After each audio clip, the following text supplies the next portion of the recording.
یہ نقطہ کہ ریکنسٹرکشن میں علامہ نے جن مضامین کو بیان کیا ہے، جن نکات کو بیان کیا ہے، ان کی وضاحت کیا ہمیں علامہ کے دوسری جو تصانیف ہیں، چاہے وہ شعری تصانیف ہیں یا نثری، ان میں سے بھی کوئی مدد ملتی ہے یا ہمیں ان میں سے بھی مدد لینے کی ضرورت ہے؟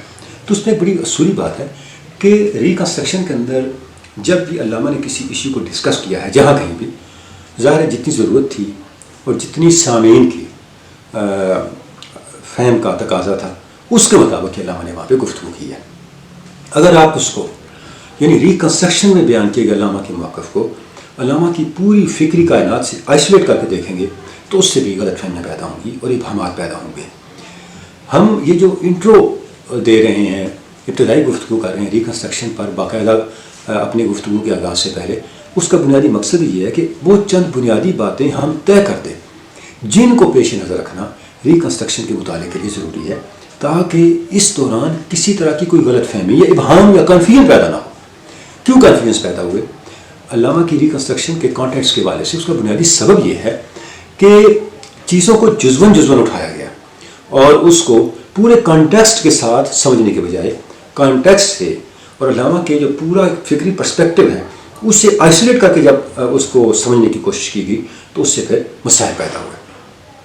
علامہ کی اردو شاعری ہے، علامہ کی فارسی شاعری ہے اور علامہ کی نثری تحریریں ہیں، ان کے خطوط ہیں، لیٹرز ہیں علامہ کے، اب حتیٰ کہ میں یہ عرض کروں گا کہ علامہ کے اخباری بیانات بھی، یہ ساری چیزیں میٹر کرتی ہیں علامہ کی فکر کو ایک کلیت کے ساتھ سمجھنے کے لیے۔ تو جب ہم ریکنسٹرکشن کو ڈسکس کر رہے ہیں تو ہم نے یہ بھی پیش نظر رکھنا ہے کیا یہی نقطہ علامہ نے اپنی دوسری کتابوں میں، شعر میں، نثر میں، کسی اپنے مضمون میں، کسی دوسرے اپنی کتاب میں کوئی ڈسکس کیا، وہاں پہ اس کا پرسپیکٹو کیا ہے، وہاں پہ اس کو کس انداز سے علامہ نے ایلیبوریٹ کیا ہے۔ تو جب ہم ان سب چیزوں کو پیش نظر رکھیں گے تو اس سے کیا ہوگا کہ ایک جامع موقف سامنے آئے گا اور اسی موقف کو پھر ہم آگے لے کر کے چلیں گے، جس سے کلیئرٹی پیدا ہوگی، جس سے کنفیوژنس ختم ہوگی۔ اور ریکنسٹرکشن کو پڑھنے کا مقصد کیا ہے؟ کنفیوژنس کو ختم کرنا ہے۔ ہم نے اپنے فکری سرمایہ کو، اپنے دینی حکمت کو اس انداز سے سمجھنا ہے کہ ہمیں اعتقادی، عملی، نظری اور وہ مضبوط تہذیبی بنیاد میسر آ جائے جس پہ کھڑے ہو کے ہم مستقبل میں قدم رکھ سکیں۔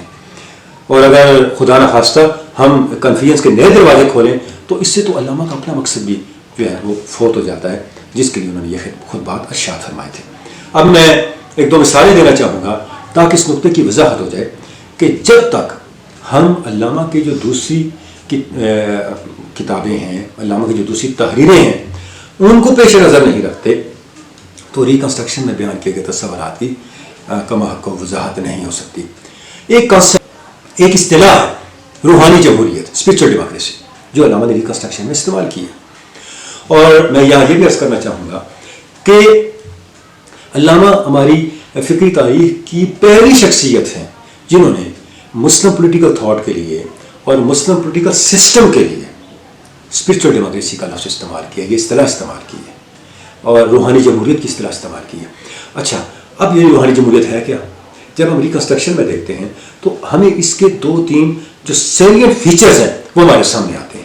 پہلی بات یہ ہے کہ روحانی جمہوریت اوریجنیٹ ہوتی ہے ختم نبوت سے، کیونکہ علامہ کے نزدیک ختم نبوت کسی بھی قوم کو جب وہ ختم نبوت کو اون کر لیتی ہے، اسے اس کائنات کی سب سے زیادہ صاحب حریت قوم میں بدل دیتی ہے۔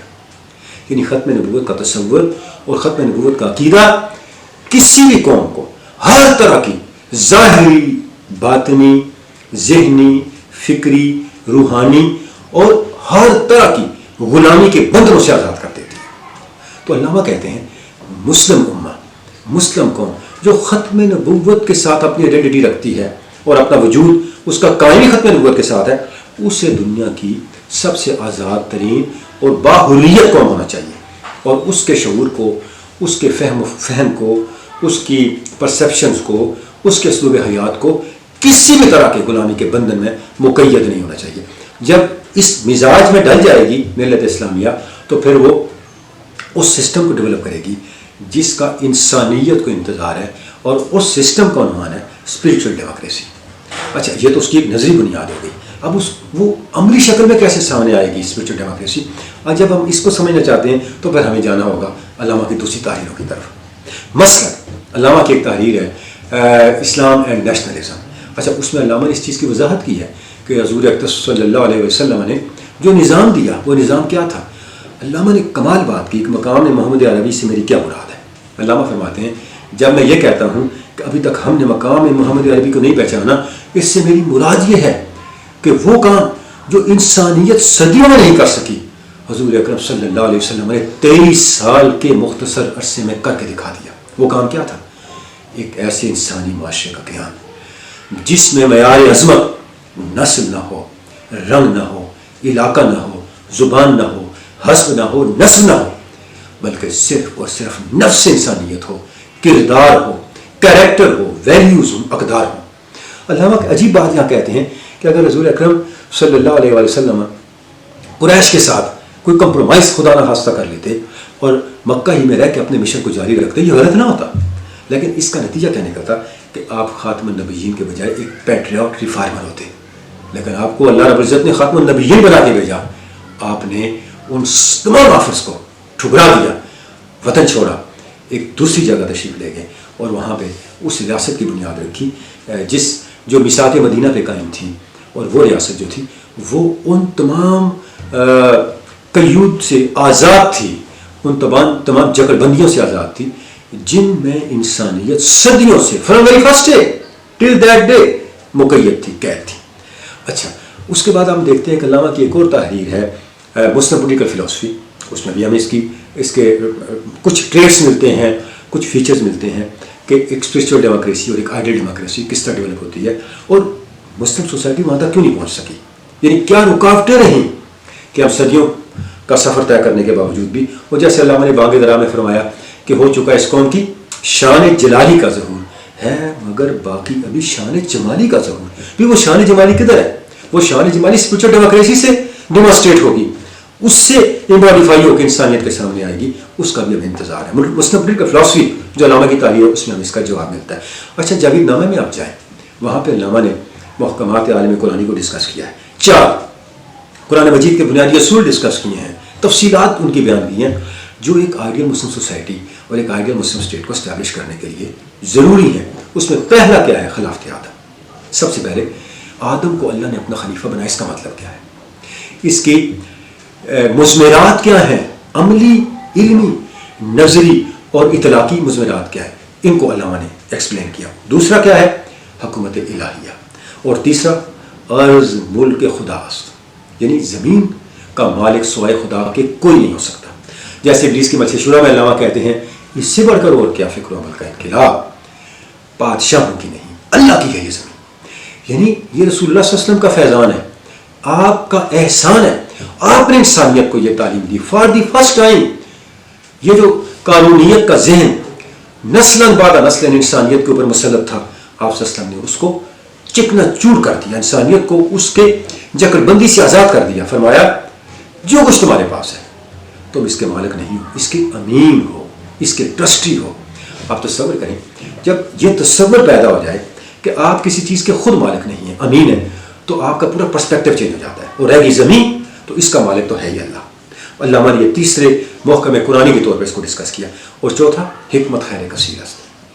اب آپ دیکھیں کہ قرآن مجید کے 20 اصول ہیں اور ظاہر ہے جہاں اسلامی سوسائٹی اسٹیبلش ہوگی، جہاں اسلامی ریاست کے قیام کا آغاز ہوگا تو وہاں کے حالات، تقاضے، مسائل، تناظر، اس کے اپنے اس کا اپنا جو کلچرل، سویلائزیشنل، کنٹمپریری کانٹیکسٹ ہے، اس کے پرسپیکٹو میں آپ نے ان اصولوں کو لینا ہوگا. علامہ نے ان 4 اصولوں کو لیا. کیوں انہیں 4 اصولوں کو لیا جن کے بغیر ایک آئیڈیل اسٹیٹ قائم نہیں ہو سکتی، ایک آئیڈیل مسلم اسٹیٹ وجود میں نہیں آ سکتی. ظاہر ہے اس کا اپنا ایک ڈیٹیل ہے جو اپنے موقع محل پہ آئے گی. لیکن جب تک آپ ان چیزوں ان کے ساتھ نہیں جوڑتے اسپرچل ڈیموکریسی کے ساتھ تو اس کا تصور واضح نہیں ہو سکتا. بہرحال علامہ کی ایک اور تحریر ہے sociological view of Muslim community, ملت بیضا پر ایک عمرانی نظر. کچھ چیزیں ہمیں وہاں سے ملتی ہیں. تو اس طرح سے یہ سارا جو پارٹس ہیں علامہ کی فکر کے ایک عنوان سے متعلق، جب تک آپ ان کو جوڑیں گے نہیں، ان کو اکٹھا کر کے نہیں دیکھیں گے، اس وقت تک ہم خطبات کے منشا تک نہیں پہنچ سکتے.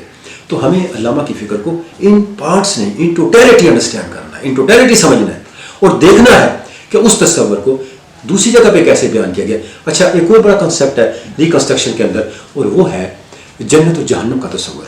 بہت سے لوگوں نے اس سے یہ معنی بھی اخذ کیا ہے کہ علامہ جنت و جہنم کو صرف کیفیات ہی سمجھتے ہیں، اور اس جسم کے ساتھ جو حشر ہے اس کے بارے میں شاید علامہ کو یقین نہیں رکھتے. اور حیران کن بات ہے کہ علامہ کی ایک تحریر موجود ہے، کارپوریل انسرکشن، جس کا مطلب یہ ہے کہ حشر اجساد یعنی جسم کے ساتھ کیسے جو ہے وہ دوبارہ ہماری بعثت ہوگی. یعنی علامہ کی پوری تحریر ہے جس کا عنوان یہ ہے کارپوریل انسرکشن، حشر اجساد، یعنی مرنے کے بعد اس جسم کے ساتھ ہمیں دوبارہ اللہ کی بارگاہ میں پیش ہونا ہے. حیات بعد الموت اسی شعور عینیت کے ساتھ اور اسی جسد کے ساتھ دوبارہ ہوگی، جہاں پہ انسان کو اپنے پورے اعمال کا حساب دینا ہوگا اور پھر اسے اگلے جو مراحل ہیں حیات بعد الموت کے آخرت کے ان میں سے اسے گزرنا ہوگا. تو جب آپ علامہ کی اس تعلیم کو یعنی حشر اجساد والی تعلیم کو، کارپوریل انسٹرکشن والی تعلیم کو، جو نیو ایرا میں علامہ نے خود شائع کروایا تھا یہ اپنا مضمون، تحقیقی مضمون، تو اس کو جب آپ علامہ کے ریکنسٹرکشن کے اس تصور کے ساتھ رکھتے ہیں تو وہ اعتراض جو علامہ کے تصور جنت و جہنم پہ کیا جاتا ہے وہ اعتراض خود بہت اپنی موت آپ مر جاتا ہے. اس طرح بہت سی چیزیں ہیں جن کی پہلو ہیں، نکات ہے جن کو یہاں پوائنٹ آؤٹ کیا جا سکتا ہے کہ جب تک آپ ان کو جا کے لنک نہیں کرتے علامہ کی بقیہ تحریروں کے ساتھ، اس وقت تک اس کی وضاحت نہیں ہو. تو علامہ نے جو خود تعارف کروایا ریکنسٹرکشن کا جاوید نامہ کے اندر، اس کو بیان کیے بغیر اور اس کا ذکر کیے بغیر ریکنسٹرکشن کا تعارف نامکمل رہے گا. علامہ فرماتے ہیں من بطبع عصر خود گفتم تو خلف کردہ ام بحرین را اندر تو ظرف. میں نے اپنے زمانے سے دو باتیں کی ہیں، میں نے اپنے زمانے سے دو طرح کے کلام کیے ہیں. یہ دو باتیں نہیں ہیں، یہ دو کلام نہیں ہیں. میں نے دو برتنوں میں دو سمندروں کو جمع کر دیا ہے. میں نے دو سمندروں کو دو برتنوں میں سمو دیا ہے اپنے اس زمانے کے لیے، اس دور کے شعور کے لیے، اپنی نسل نو کے لیے. وہ کیا ہے؟ ایک ہے حرف پیچا پیچ، وہ حرف نیشدار، تا کنون عقل و دل مردہ شکار. ان میں ایک حرف پیچا پیچ ہے، ایک پیچیدہ لفظ ہے، ایک پیچیدہ انداز سے کی گئی بات ہے، اور ایک بہت ہی لذت آفرین انداز سے کی گئی بات ہے. اب اور مقصد کیا ہے؟ جو حرف پیچا پیچ ہے، جو پیچیدہ بات ہے، اس کا ہدف اس زمانے کی عقل ہے، اور جو حرف نیشدار ہے، جو لذت آفرین بات ہے، اس کا ہدف اس دور کا دل ہے. تاکہ ہم عقل و دل مردہ شکار، تاکہ میں اپنے ان دونوں کلام جو میں نے کیے ہیں ان کے ذریعے سے اپنے زمانے کی عقل کو بھی شکار کر لوں اور اپنے زمانے کے دل کو بھی شکار کر لوں. تو حرف پیچا پیچ کیا ہے؟ یہ بنیادی طور پر ریکنسٹرکشن ہے، علامہ کے خطبات ہیں. اور حرف نیشدار کیا ہے؟ یہ علامہ کی شاعری ہے، اس میں فارسی شاعری بھی ہے اور اردو شاعری بھی ہے. اچھا، اس کے بعد فرماتے ہیں کہ حرف طے دارے بانداز فرنگ نالائے مستانہ استار جنگ. ایک تو حرف طے دار ہے جو میں نے بانداز فرنگ یعنی جدید جو مغربی فلسفیانہ انداز ہے بات کرنے کا، اس انداز سے میں نے کہا ہے. اور دوسری شاعری ہے جو میرے جو ساز ہے، میری من کی دنیا کا ساز ہے، اس سے نکلا ہوا ایک ترانہ ہے. تو یہ دو باتیں ہیں. اب ہم دیکھتے ہیں کہ بنیادی طور پہ اچھا، اس کے بعد علامہ فرماتے ہیں اصل ہی ذکر و اصل آغاز فکر ہے تو بادہ وار سے ذکر و فکر. میرے خطبات کی اصل میرا فکر ہے اور میری شاعری کی اصل میرا ذکر ہے میرے نوجوان مسلم، ہے اس امت کے نوجوان، خدا کرے تو میرے ذکر کا بھی وارث بن جائے اور میرے فکر کا بھی وارث بن جائے. تو گویا علامہ کے جو خطبات ہیں یہ علامہ کی فکر کا نچوڑ ہے، اور انہیں جوڑنا ہے ہم نے علامہ کی ذکر کے نچوڑ کے ساتھ. یعنی جب تک ذکر اور فکر اکٹھا نہیں ہوگا اس وقت تک علامہ کے خطبات کا منشا پورا نہیں ہو سکتا. وہ ذکر کی گرمی سے شعلے کی طرح روشن، بال جبریل میں علامہ کہتے ہیں وہ ذکر کی گرمی سے شعلے کی طرح روشن، وہ فکر کی سرعت میں بجلی سے زیادہ تیز. علامہ اس نسل کا انتظار کر رہے ہیں جو ذکر میں بھی کمال پہ ہو اور فکر میں بھی کمال پہ ہو، اس کی فکر کی صورت بجلی سے زیادہ تیز ہو، اور اس کے ذکر کی حدت اور ذکر کی طاقت شوروں سے زیادہ حدت آفرین، حدت انگیز ہو کہ وہ ہر آنے والے راستے کی رکاوٹ کو پگھلا کے ہٹا دے، مسمار کر دے، مٹا دے۔ یہ کب ہوگا؟ جب ہم علامہ کی فکر کے مطابق، علامہ کی اپروچ کے مطابق اپنی فہم کے اندر ذکر کو اور فکر کو اکٹھا کر کے چلیں گے۔ یہ بڑی امپورٹنٹ بات ہے کہ علامہ جو ہے وہ دین کی جو بنیادی تعلیمات ہیں ان کے ابلاغ کی نہیں، صرف ان کے اطلاق کی بات کرتے ہیں۔ اچھا، جب ہم دیکھتے ہیں ریکنسٹرکشن کو بھی، پہلا چیپٹر کیا ہے؟ ریلیجیس ایکسپیرینس کے بارے میں ہے۔ دوسرا چیپٹر کیا ہے؟ ریلیجیس ایکسپیرینس کے بارے میں۔ تیسرا چیپٹر، آخری چیپٹر کیا ہے؟ ساتواں چیپٹر کیا ہے؟ ریلیجیس ایکسپیرینس کے بارے میں۔ یعنی اس 7 ابواب پر مشتمل یہ جو کتاب ہے، ان میں سے یعنی جو 3 چیپٹرز ہیں وہ ایک ہی ٹاپک کو ڈیل کر رہے ہیں۔ تیسرا چیپٹر، چوتھا، پانچواں، چھٹا وہ الگ الگ موضوعات ہیں۔ یعنی ایک چیپٹر ڈسکس کرتا ہے ہیومن ایگو کو، حیات بعد الموت کو، انسانی خودی کو۔ ایک چیپٹر وجود خدا بند کے بارے میں بات کرتا ہے، تقدیر کے بارے میں بات کرتا ہے۔ ایک چیپٹر میں مسلم کلچر کو ڈسکس کیا گیا ہے، ایک چیپٹر میں اجتہاد کو ڈسکس کیا گیا ہے۔ یعنی چاروں چیپٹرز میں الگ الگ چیزیں ڈسکس ہوئی ہیں، لیکن ایک بات 3 چیپٹرز میں ڈسکس ہوئی ہے۔ اس سے اندازہ کریں کہ علامہ کے نزدیک دین کی اپلیکیشن جو ہے اس کی اہمیت کتنی زیادہ ہے، اور علامہ نے اپنے خطبات کا کتنا بڑا حصہ اس کے لیے ڈیڈیکیٹ کیا ہے، اور اس کو کتنا زیادہ واضح کرنے کی کوشش کی ہے۔ اچھا، یہاں ایک نقطے کی طرف اشارہ کرنا میں ضروری سمجھتا ہوں، وہ یہ ہے کہ جب علامہ ریلیجیس ایکسپیرینس کی بات کرتے ہیں تو ہمارا ذہن ایک دم مذہب کی طرف چلا جاتا ہے۔ بات یہ ہے، مذہب کی پوری تاریخ کو اٹھا کے دیکھ لیں۔ مذہب کی پوری تاریخ کیا ہے؟ بال جبریل میں علامہ نے فرمایا رکاوت علم و عرفاں میں غلط بھی نہیں ہے نمبر کی کہ وہ حلاج کی سولی کو سمجھا ہے رقیبہ بنا۔ بھئی یہ جو اہل عرفان ہیں، ان کے ساتھ اہل علم ظاہر کی کشمکش ہمیشہ رہی ہے، اور انہوں نے ان کو اپنا رقیب سمجھا ہے۔ بنیادی طور پہ وہ غلط فہمی کا شکار رہے ہیں۔ یعنی جو صاحبان علم ظاہر ہیں، انہوں نے اہل باطن کو، اہل معنی کو، اہل معرفت کو، اہل ذوق کو، اہل تحقیق کو جو اپنا حریف سمجھ لیا، تو بنیادی طور پہ وہ اس غلط فہمی میں چلے گئے، وہ سمجھ نہیں سکے جو کچھ وہ کہہ رہے ہیں اہل تحقیق، اہل معرفت، اسی کو اپلائی کر کے دکھا رہے ہیں۔ اچھا، اب علامہ نے پھر اگلا کوشچن یہ پیدا ہوتا ہے، اگر یہی بات تھی تو علامہ نے ان تینوں باب کے عنوان میں ریلیجن کا لفظ کیوں رکھا؟ یعنی ریلیجیس ایکسپیرینس، اس کے بعد philosophical test of religious experience, اور آخری چیپٹر از ریلیجن پاسبل۔ اس سے مراد میں آپ کی خدمت میں عرض کروں، قطعاً بھی یہ مذہب نہیں ہے جو جس کو آپ ڈوگمیٹک ریلیجن کہتے ہیں یا جیورسپروڈینشل ریلیجن کہتے ہیں، وہ مراد نہیں ہے۔ اس سے مراد علامہ کے نزدیک ہائر ریلیجن ہے، جس کا ایک نام تصوف بھی ہے۔ اب یہاں میں آپ کے سامنے علامہ کی کوٹیشن رکھنا چاہوں گا تاکہ یہ نقطہ مزید واضح ہو جائے۔ علامہ فرماتے ہیں religion in this sense is known by the unfortunate name of mysticism. فرماتے ہیں میں جس ریلیجن کی بات کرتا ہوں وہ انسانی شعور کو فیتھ، تھاٹ اور سے گزارتے ڈسکوری تک لے کے آتا ہے، یعنی عقیدہ، فکر اور اس کے بعد پھر معرفت۔ علامہ فرماتے ہیں کہ مذہب کا وہ پہلو جو ہمارے لیے ایمان کو معرفت میں بدل دیتا ہے، ایمان بالغیب کو مشاہدے میں بدل دیتا ہے، تجربے اور حال میں بدل دیتا ہے، اس کا نام بدنصیبی سے وہ تصوف ہے جس کو آج کے زمانے میں which is supposed to be a life denying, fact avoiding attitude of mind directly opposed to the radically empirical outlook of our times، کہ جس کا تصور یہ بن گیا ہے کہ شاید یہ زندگی سے فرار کا نام ہے، زندگی کے حقائق سے فرار کا نام ہے، اور جو اس وقت آج کی دنیا کا تجربی نقطۂ نظر ہے اس کی نفی کرنے کا نام ہے، حالانکہ ایسا قطعاً نہیں ہے۔ علامہ یہ فرماتے ہیں کہ تصوف سے زیادہ سائنسی آؤٹ لک اور نظریہ حیات کوئی نہیں ہو سکتا۔ کیوں؟ اس لیے نہیں ہو سکتا کہ سائنس کو اس سے کوئی غرض نہیں ہے کہ وہ جس مفروضے سے اپنی تحقیق کا آغاز کر رہی ہے، اپنے نقطۂ نظر کا آغاز کر رہی ہے، وہ مفروضہ حقیقت پر بھی مبنی ہے یا نہیں ہے۔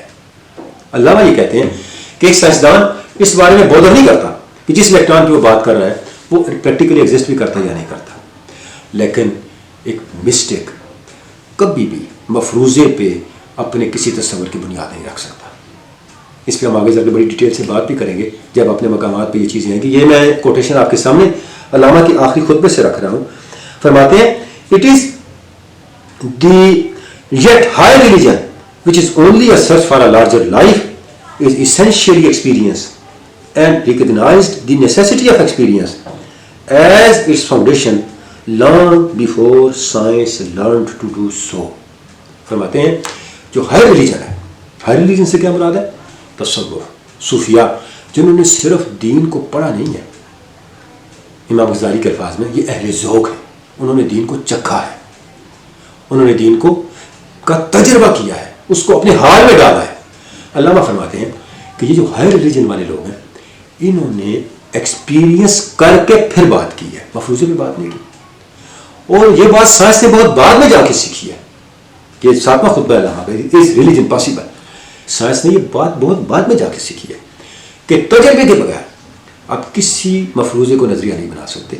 لیکن صوفیاء نے اس بات کو نہ صرف بہت پہلے سیکھا بلکہ اس کو اپنے نقطۂ نگاہ بنانے کی بنیاد بنایا. تو علامہ ہمیں جس طرح متوجہ کرتے ہیں وہ کیا ہے؟ وہ یہ ہے کہ ذکر اور فکر کو اپنی ہستی میں ہم نے ایک ایسے اعتدال کے ساتھ اکٹھا کرنا ہے جس سے یقین کی وہ شمع روشن ہو جائے کہ ایک قابل شعور کے ساتھ ہم مستقبل میں قدم رکھ رہے ہوں کہ جو ہمارے بنیادی ایمانیات کا کانٹینٹ ہے وہ ایمانیات کا کانٹینٹ محض مجرد عقیدہ نہ رہے بلکہ ایک حال اور ایک تجربہ بن کے، جیسے قرآن مجید میں ہے نا نورہم یسعی بینہم، کہ جہاں وہ جائے وہ نور کا حالہ بن کے، ایک رہنما چراغ بن کے وہ بندہ مومن کے ساتھ آگے بڑھ رہا ہو. پھر ہی ہم ایک ڈفرنس کے ساتھ جو ہے اپنا وجود جو ہے وہ اس کائنات کے اندر منوا سکتے ہیں. جیسے بال جبریل میں علامہ نے کہا کہ علم کی حد سے پرے بندہ مومن کے لیے لذت شوق بھی ہے، نعمت دیدار بھی ہے. یعنی علم سب کچھ نہیں ہے. اگر بندہ مومن ہے تو جس سکہ علم کو، اتھینٹک علم کو وہ حاصل کرتا ہے، اگر وہ صحیح طور پہ اس علم کو حاصل کر لے تو وہ علم اسے لذت شوق بھی دے گا، اور شوق کی وہ لذت اور شوق کا وہ بڑھتا ہوا شعلہ اسے دیدار کی، مشاہدے کی، تجربے اور حال کی نعمت تک بھی پہنچائے گا. تو یہ بنیادی مقصد ہے ریکنسٹرکشن کا.